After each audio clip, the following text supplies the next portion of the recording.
Hmm? Choose one. Nanay? O girlfriend? Hmm? Mahal na mahal ko si nanay. Pero mahal ko rin yung girlfriend ko. Anak, ako ang piliin mo. Dahil ako ang nanay mo. Ako ang magulang mo, anak. Love, ako ang piliin mo. Ako ang piliin mo dahil mahal kita. At alam ko rin mahal mo ko. Pasensya na po kayo, Nay. Mahal na mahal ko po kayo. Pero, mahal ko rin po yung girlfriend ko. Anak, marami pang babae dyan. Yung girlfriend mo, once naiwan ka, anak, mapapalitan mo pa yan, anak. Eh ako, na nag-iisang nanay mo na nagluwal sa'yo. Balik-balik na rin man ang mundo, anak. Ako lang nag-iisang nanay mo. Once na mawala ako, anak, hindi mo na ako mapapalitan. Love, pinapangako ko sa'yo na hindi kita iiwan. Mamahalin kita ng higit pa sa buhay ko. At hindi kita lulukohin. Pangako ko yan sa'yo, love. Kaya akong piliin mo. Sorry po, Nay, pero yung girlfriend ko po yung pipiliin ko. Yes! Ako ang napili. Tara na lang. Umalis na tayo dito.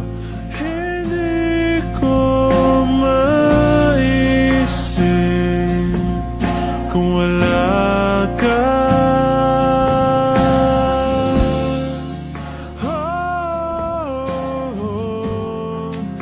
Ano na kaya nangyari kay Love?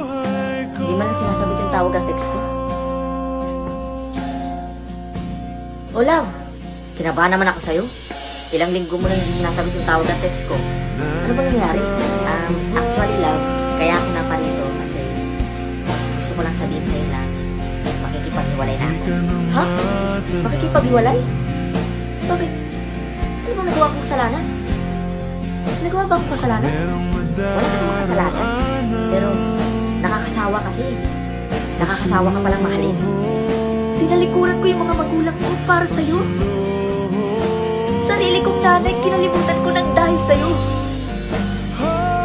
Tapos makikipag-iwalay ka lang? Nasaan yung pangako mo?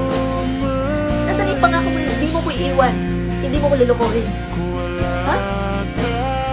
Alam mo, kung alam ko lang na ganito pala yung kakantungan ng relasyon natin, dapat pinili ko na lang yung nanay ko. Dapat hindi na lang ikaw yung pinili ko. Hindi ko na kasalanan na akong pinili mo. Paalam.